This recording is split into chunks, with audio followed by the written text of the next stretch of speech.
Et la première table va être vraiment consacrée à l'action. Donc là, on en est à agissons pour nos filières, autrement dit, comment chacun va réussir à la fois à pérenniser son activité, à la fois à développer sa filière. Et comme vous le constatez, l'après-midi va être marqué par l'union. On n'est plus sur 2 tables séparées, mais une seule grande table à laquelle tout le monde est invité. Et nous allons pouvoir très bientôt commencer cette première intervention. Il n'y a pas de milieu, il n'y a pas de bord, du tout ensemble. C'est bon ? On va faire un petit peu de silence et puis commencer.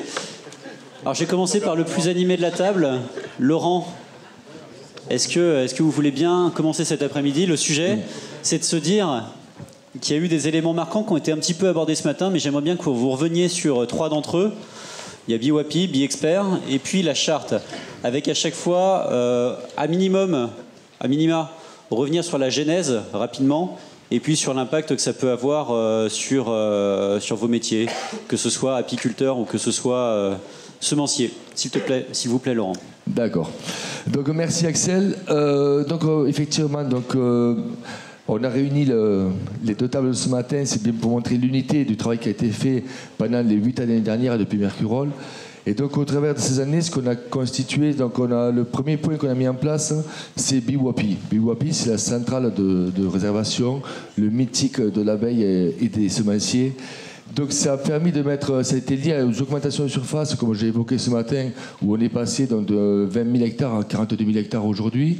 Donc de ce fait, doubler le nombre de ruches demandées pour faire la pollinisation. Donc BWAPI a été créé en 2011, mis en place 4 ans pour le mettre en place.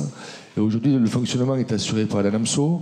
Alors, ça permet de mettre en lien les agriculteurs et les apiculteurs de façon à assurer la pollinisation au moment de la pollinisation, et en plus en étant en lien avec la charte qu'on avait fait également en parallèle de bonnes pratiques. Vous pouvez nous en dire plus justement sur la charte de bonnes pratiques ? Mais je voulais juste terminer sur BWAPI. Alors BWAPI, ce qu'on peut dire aujourd'hui, c'est qu'à la fois je peux avoir un message négatif, dire que je suis très déçu de son fonctionnement, parce qu'il fonctionne très peu. Et à la fois, je suis très satisfait, parce que s'il fonctionne très peu, c'est que les gens ils sont allés dessus. Et ensuite, ils ont créé un lien, ils communiquent directement entre eux. Donc on a créé un lien entre agriculteurs, apiculteurs et semenciers. Et encore mieux, il y a des structures de semences qui ont organisé ce service en interne chez eux, qui ont fait donc d'autres petits BWAPI à côté. Donc en fait, on a créé de la diversité de nos structures, de la concurrence, mais elle est favorable à toute la filière. Donc on ne peut que s'en féliciter. Il faut savoir que BWAPI, il y a eu des demandes de l'Espagne ou de Belgique qui m'ont été faites pour pouvoir utiliser le système et voir comment il fonctionnait. Voilà. Donc c'est quand même l'outil qu'on a fait, ça prouve l'intérêt qu'il apporte à toutes les filières et à l'intérêt même européen. Ensuite, ce qu'on a fait, donc, c'est la charte de bonnes pratiques agricoles, où, comme ça a été évoqué, il y a eu quand même, il faut savoir, 1 an et demi de discussion. Je crois que c'est 21 ou 22 versions avant d'arriver à celle qu'on a aujourd'hui et qu'on a chaque année, qu'on réactualise pour la mettre à jour par rapport aux événements nouveaux qui peuvent arriver chaque année. Donc voilà, donc cette charte, pareil, elle est à disposition de tout le monde. Je sais que certaines sociétés de semences l'ont aussi pris et recopié avec mon accord, bien entendu, et pour la communiquer à tous leurs producteurs pour justement faire que tout ça soit fait. Sur cette photo très importante, on voit bien, il y a Jean-Yves Fournier de l'ITSAP, donc le ministre qui est avec nous, les ADA. Donc derrière Jean-Yves, on voit le président du GNIS, Pierre Pagès. Donc on était toute la filière végétale et la filière apicole réunie pour signer cette charte qu'il faut être convaincu. Elle a été faite en partenariat total entre les agriculteurs et les apiculteurs. Ce n'est pas la filière végétale semence qui l'a écrite toute seule. On l'a bien fait ensemble et Thomas, tu peux le confirmer. Voilà, donc cette charte qui a été un moment très fort pour la filière olagineuse et pour la filière apicole également. Ensuite, on a fait donc le troisième point qu'on a mis en place, donc c'est BExpert, donc c'est le service de pollinisation. Le service de pollinisation, c'est le rendu qui a été fait hier de Paul Apis, 4 ans de travaux où Stan a mesuré le besoin en colonie en termes de population d'abeilles sur nos multiplications de semences. Tout ça en allant dans l'intérêt de la qualité des semences, puisqu'une fois de plus, notre marché est orienté à 70% à l'exportation, et la qualité, c'est ce qui fait la force de la filière semences pour l'exportation. Donc il nous faut des abeilles pour avoir de meilleures qualités possibles de nos semences, tant en qualité PMEG, FEG, qu'en pureté variétale. Voilà. Beaucoup d'acronymes. Voilà. Mais par contre, BiExpert, concrètement, ça donne quoi aujourd'hui? Qu'est-ce que c'est ce service? Est-ce que c'est exploité? Ben aujourd'hui, c'est le tout début, on va le mettre en place dès maintenant. C'est donc, en ouvrant les ruches et en les soulevant, de mesurer la qualité de la colonie qui est sur place sur la parcelle. Voilà. Ça permet d'avoir éventuellement une note qui permet de dire là, il faut s'améliorer, ou là, c'est très bien, pour que tous les apiculteurs soient au top de la performance en amenant un service de pollinisation. Merci Laurent. Thomas Mollet, donc pour ceux qui n'étaient pas là ce matin, et pour rappel, vous êtes toujours président de l'ITSAP, l'Institut technique et scientifique de l'abeille et de la pollinisation. Et donc je voulais avoir votre point de vue sur la manière dont le travail de concertation, notamment sur la charte pollinisation, avait été mené entre les deux filières. Oui, mais je confirme tout à fait ce qu'a dit Laurent. C'est un vrai travail long, en profondeur, qui a été fait et qui a payé parce que ça a posé les bases du dialogue possible, y compris en région, même si ça échappe à BiWapi. Tu as raison, c'est pas grave. C'est pas grave. Ce qui est important, c'est qu'on ait pu pérenniser sur le terrain les éléments de cette discussion. Ça a ouvert des possibles. Alors ce matin, vous prôniez la reprise d'un dialogue technique entre les deux filières sur quel sujet? Quand je regarde les diapos qui nous ont été présentés, on voit du côté du végétal ANAMSO, GNIS, UFS, tout le temps l'un derrière l'autre. On a vu FOP, Terrunovia, Terunivia aussi. Eh ben, ça fait un peu rêver, je vais m'adresser à mon président d'interprofession, ça fait un peu rêver le président d'institut que je suis, de cette unité. Et bien sûr, tu sais que c'est ce qu'on attend du travail interprofessionnel, de structurer notre filière pour pouvoir parler plus facilement et de manière coordonnée avec les représentants du végétal. Je tenais à le dire parce que c'est bien ce qui nous manque encore un peu dans la filière apicole, de parler d'une seule voix, avec une représentation reconnue par tous.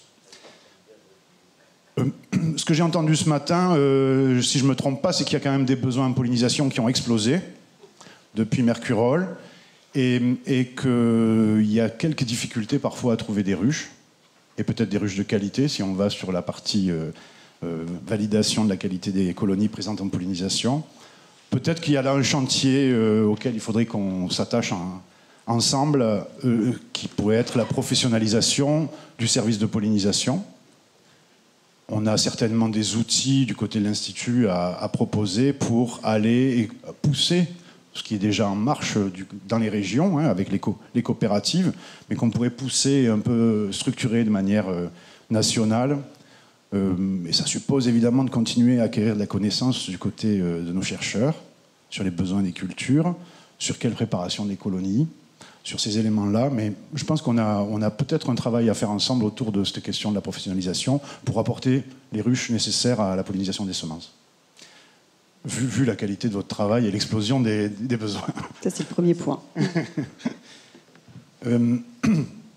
Le travail interinstitut constitue le deuxième élément de dialogue que j'aimerais vraiment voir se développer demain. On a abordé ce matin énormément de sujets, parfois de manière un peu rugueuse, parfois plus ouverte. La qualité et la quantité des ressources, la nectarification du tournesol. On a bien compris les difficultés qu'il y a autour de la question de la valorisation de l'aspect mellifère des tournesols et des semences de tournesol. On a bien compris que c'est un sujet complexe qu'il ne fallait pas aborder de manière, pas n'importe comment, pas légère. Voilà, il y a des enjeux pour la filière semences et pour la filière oléoprotéagineux importants, et il ne faut pas qu'on bouscule tout. Voilà, il faut qu'il y ait des intérêts réciproques qui se mettent en place. On a commencé bien sûr à discuter avec Sébastien Windsor, dont je veux aussi saluer le dialogue et l'ouverture d'esprit ici, pour se dire comment on pourrait, à l'aide de Terrinovia, mettre en valeur quand même l'aspect nectarifère sans bousculer le système de certification des semences. Donc j'espère que les pistes de travail vont aboutir et vont nous permettre de travailler entre les instituts pour trouver des ressorts qui permettent de redonner un intérêt pour cette mielée aux apiculteurs, en volume économique bien sûr. Voilà, on a plein de pistes de travail. Elles ont bien été expliquées ce matin. Il va falloir qu'on les aborde dans le dialogue ouvert, sans tabou, y compris la ville d'Anses d'ailleurs. Et je compte sur des hommes comme Laurent pour que ça soit possible, qu'on ne ferme pas des portes, voilà, qu'on n'ait pas peur de se dire les choses et nos limites chacun, mais qu'on puisse avancer quand même. Ne pas fermer des portes dans un dialogue serein, c'est bien ça. Merci Thomas. Juste un petit complément à ce qu'il vient de dire par rapport à une thérapie. Je pense qu'il est important que l'interprofession puisse rapidement être en place et se constituer, qu'il faut que l'Institut de l'abeille et l'interprofession soient une position solide et qu'ils soient à même hauteur que les autres filières interprofessionnelles existantes, le GNIS comme la filière végétale, pour pouvoir discuter de même nom à trois personnes pour constituer l'avenir ensemble avec le même niveau et non pas être en dessous comme c'est un peu le cas aujourd'hui, quoi. Donc je pense qu'on a tout à souhaiter, toute l'énergie qu'il faut à Eric pour arriver à finaliser l'interprofession, et derrière l'Institut de l'abeille doit être l'Institut de tous les apiculteurs pour répondre à tous les mots qu'on a dans nos métiers, quoi. On va oublier la pression, on va retenir l'encouragement.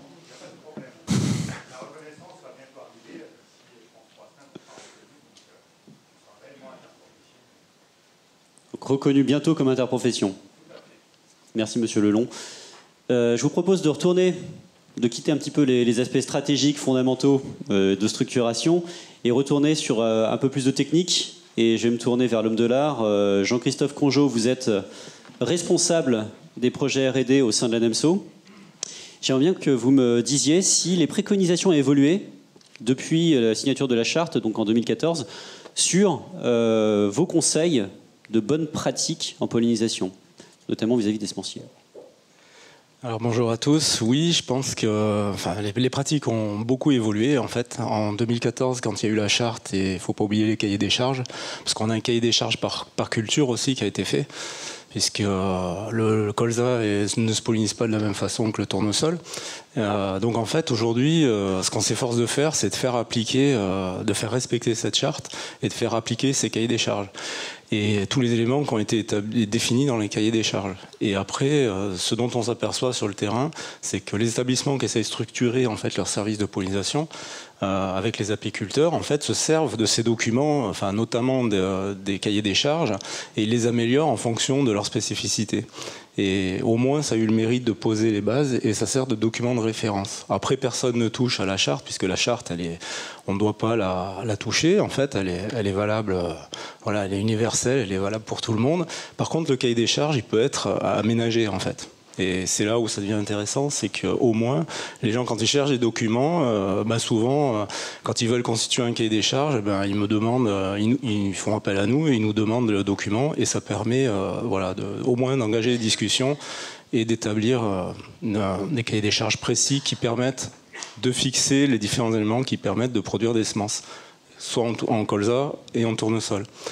Donc du coup, les petites choses qui ont quand même changé, tout à l'heure on parlait de traitement, par exemple la nuit, je sais qu'en colza, en semence en tout cas, il y a beaucoup d'agriculteurs aujourd'hui qui le font, même si c'est pas forcément demandé, mais il y en a plein qui le font, parce qu'à partir du moment où les ruches, on demande à ce qu'il y ait des ruches au bord des champs, forcément, on essaie de les préserver. Avec tous les travaux qui ont été faits au travers de Pôle Apis, on a démontré quand même que c'est un facteur de production. Donc du coup, on fait vraiment tout ce qu'il faut pour les préserver.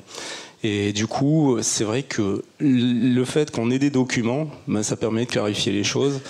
Et aujourd'hui, je sais qu'il y a de nombreux établissements qui font signer le respect de cette charte et puis de cahier des charges aux apiculteurs et aux agriculteurs. Parce que le cahier des charges, il est autant pour l'agriculteur que pour l'apiculteur. Voilà.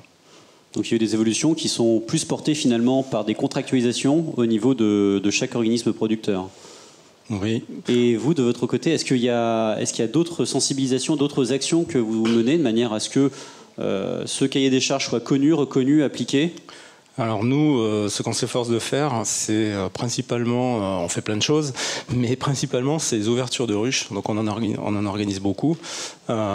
L'objectif de ces ouvertures de ruches qu'on fait en partenariat souvent avec les ADA, parce que les ADA sont nos partenaires en région en fait, les ADA et l'ITSAP. Et donc du coup, l'objectif de tout ça, c'est d'expliquer aux apiculteurs nos itinéraires techniques sur nos différentes cultures, pour expliquer ce qu'on fait, pourquoi on le fait et comment on produit les cultures de tournesol, semences et puis de colza semences. Et puis on leur demande de nous expliquer le métier de l'apiculture et qu'ils expliquent aux agriculteurs ce que c'est qu'une ruche, comment ils construisent une colonie pour faire de la pollinisation et puis quel est leur métier, quoi. Et puis on part du principe que quand on connaît le métier de l'autre, on va déjà mieux respecter les pratiques. Et donc on organise ça régulièrement sur colza et tournesol partout en France. Donc à la demande des établissements, les établissements qui nous interpellent pour qu'on en fasse avec eux. Et sinon, on en propose aussi, voilà. Très bien. Vous en faites combien par an à peu près ? Juste pour se rendre compte du volume, de l'ampleur. L'année dernière, on en a fait 7. Voilà. Donc sur tout le territoire. Après, on a des objectifs pour en faire... si vous écoutez Laurent, vous devriez en faire une trentaine, quoi. Oh, par là, oui. À peu près, ouais. Mais il faut savoir que c'est quelque chose qui est très formateur et en fait on fait ça sur le terrain aussi, donc c'est pas en salle, c'est quelque chose qui est assez ludique. On équipe les gens aussi avec des tenues pour aller voir ce qu'il y a dans les colonies, tout ça. Donc du coup il y a un aspect vraiment pratique. Et ça permet vraiment d'expliquer les choses concrètes. D'ailleurs, je profite de l'occasion, parce qu'on a beaucoup d'établissements semenciers dans la salle, que si jamais ils sont intéressés, il ne faut pas hésiter à rappeler Jean-Christophe. Il va vous faire une ouverture de ruche chez vous pour vous montrer, avec vos agriculteurs et vos techniciens, pour vous montrer comment ça fonctionne. Voilà. Donc n'hésitez pas à le demander, parce que l'objectif est énorme. Ah. Oui, quand vous dites semencier, vous pensez non seulement aux obtenteurs, mais aussi aux structures productrices et notamment aux coopératives agricoles qui produisent. Tout le monde, on peut aller chez tout le producteur de semences. Merci à tous les deux. Je pense que ce service Terre Atlantique y a fait appel, et on en a deux représentants en quelque sorte, puisque les deux qui ne se sont pas encore exprimés sont Yannick Delhomme, excuse-moi Yannick, et puis Anthony Moreau. Tous les deux charentais. Donc Yannick Delhomme, vous êtes responsable des productions d'oléagineux au sein de la coopérative Terre Atlantique et vous animez donc un réseau de producteurs dont fait partie Anthony Moreau qui interviendra juste après. Donc on ne va pas parler de ruches, même si vous faites de l'ouverture de ruches de temps en temps accompagné. Mais quelles sont les actions fortes que vous menez avec votre réseau tout au long de l'année et notamment avec votre réseau d'apiculteurs ? Bonjour. En fait, on gère deux réseaux. Notre réseau multiplicateur, à peu près 100 multiplicateurs en tournesol et colza, et ensuite 15 apiculteurs sur lesquels on va déposer quasiment 4000 ruches, donc sur l'espace d'un mois. Donc les actions qu'on met en place, il y a quelques moments clés dans l'année, notamment le bilan de campagne, où là c'est une première qu'on a proposée cette année, on a impliqué les apiculteurs avec nos producteurs de semences. Donc, vraiment tous ensemble réunis. Voilà. J'ai fait venir Bernard Bessière pour faire un thème sur la pollinisation. Donc je peux vous dire que c'était un succès total. Le but de cette journée, c'est comprendre les succès et les échecs de nos productions. Problèmes de pureté variétale, de rendement, pourquoi ça décroche, pourquoi ça marche. Expliquer tout ce qui est isolement, tout ce qui est météo, aspect climato. Voilà. Après, il y a d'autres points qui sont abordés, comme, on va dire, le positionnement des ruches, l'endroit des ruches. Voilà. Donc tout ça, c'est pendant le bilan de campagne. Tout à fait. Et à côté du bilan de campagne, tout au cours de la campagne, quand on est vraiment en activité, quelles sont les étapes clés que vous mettez en place avec les apiculteurs de manière à avoir une bonne performance, une bonne coordination ? On a le même management en fait que nos producteurs. On fait un lancement de campagne, c'est-à-dire que les apiculteurs, on les invite. On va préparer la campagne, on va cartographier toutes les parcelles, on va répartir, on va dire équitablement nos productions. On va travailler sur l'environnement, cartographier les risques de pollution en conso, Je leur décris les caractéristiques des variétés, comme un ruche à mettre. Et à partir de là, en fait, l'apiculteur, au mois de juin, doit contacter le producteur, aller voir la parcelle. Et moi, de mon côté, fin juin, je commence à leur donner des dates de floraison pour anticiper un petit peu le rush des floraisons. Ça permet d'avoir pas de bug à la floraison en juillet, quoi. Et avec 15 apiculteurs, vous arrivez à gérer combien? 4 000 ruches. On va dire qu'on a 45 apiculteurs qui vont nous mettre 500-600 ruches chacun. Voilà. Et à partir de là, à partir de début juillet, c'est parti, quoi. Et ils arrivent à gérer le pic de floraison correctement? Alors, on procède un peu d'une manière où tous les matins, j'ai un SMS de leur part. On suit en condition réelle la pose des ruches. Et dès qu'on voit qu'il y a un retard, les apiculteurs s'entraident. En fait, on peut échanger d'apiculteurs. L'un va aider l'autre. Et c'est hyper important, quoi. Merci pour ce témoignage d'entraide et de bonne coordination. Et autre chose qui est important aussi, c'est que les apiculteurs sur le secteur, c'est un peu nos sentinelles, les miradors. Ils nous reflètent beaucoup d'informations du terrain, même s'il y a des repousses, voilà, on est au courant. Et ça, c'est vraiment un travail d'équipe. Et donc ils vont plus loin que le simple métier d'apiculteur. Ils vont vraiment sur votre métier de la production de semences pour vous accompagner. Carrément. Merci, beau témoignage. Anthony, vous faites partie du réseau de producteurs de Yannick. De Yannick, oui. Et pourquoi vous produisez des semences? Alors, je suis d'abord essentiellement multiplicateur de tournesol. Alors, on ne va pas se mentir, hein, c'est avant tout économique, il ne faut pas se le cacher. C'est une marge qui n'est pas ridicule, donc on continue, quoi. Très bien. Et qu'est-ce que vous mettez en place concrètement sur votre exploitation de manière à améliorer, optimiser le travail des abeilles?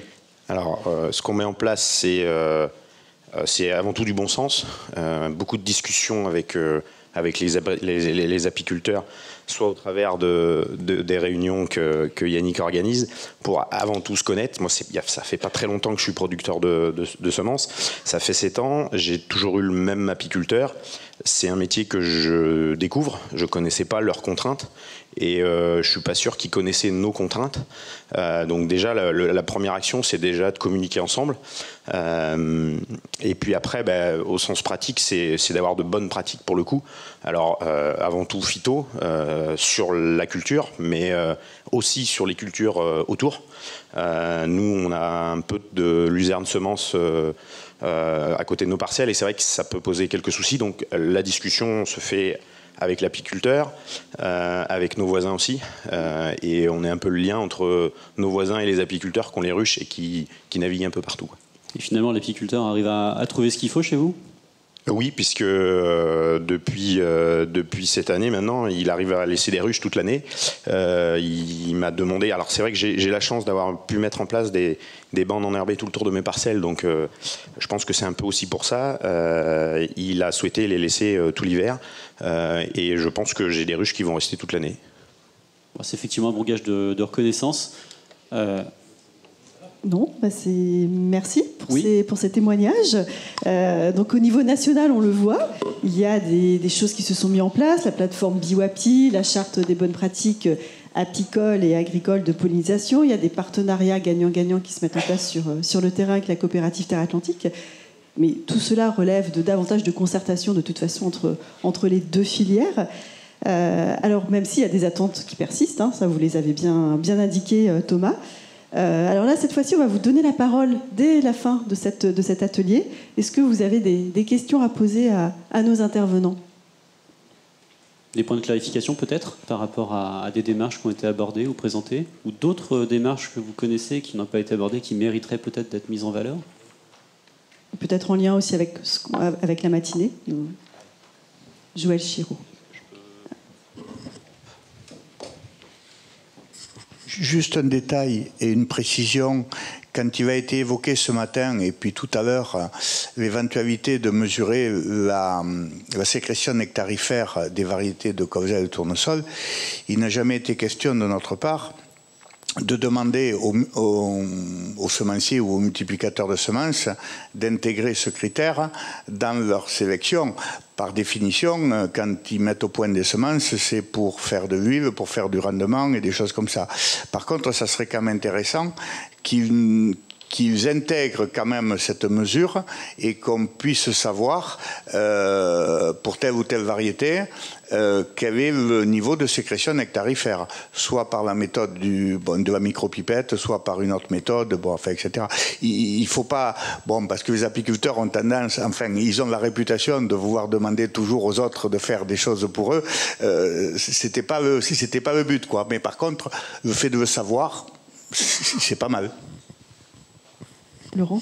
Si je peux répondre. Donc Joël, effectivement, entre la pause, on a rediscuté avec plusieurs personnes de cette problématique.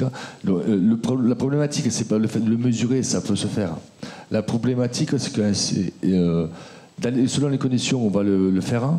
Laisser, selon les conditions de production, selon les conditions de l'année, s'il y a eu des oligoéléments, s'il y a eu de l'irrigation, il y a tellement de facteurs qui peuvent interagir qu'en fait, on peut donner une donnée qui sera fausse, ou il faudrait le faire sur 7 ou 10 ans pour vraiment avoir une bonne tenue ou une multitude d'essais. Donc aujourd'hui, il faut qu'on approfondisse le sujet, mais les facteurs sont vraiment très larges, donc avant de pouvoir y aller, il faut qu'on fasse vraiment une analyse poussée dessus. Voilà. Mais soyez convaincus, c'est noté, et je verrai avec Sébastien pour qu'on voit avec le Promosol également et l'UFS comment travailler là-dessus.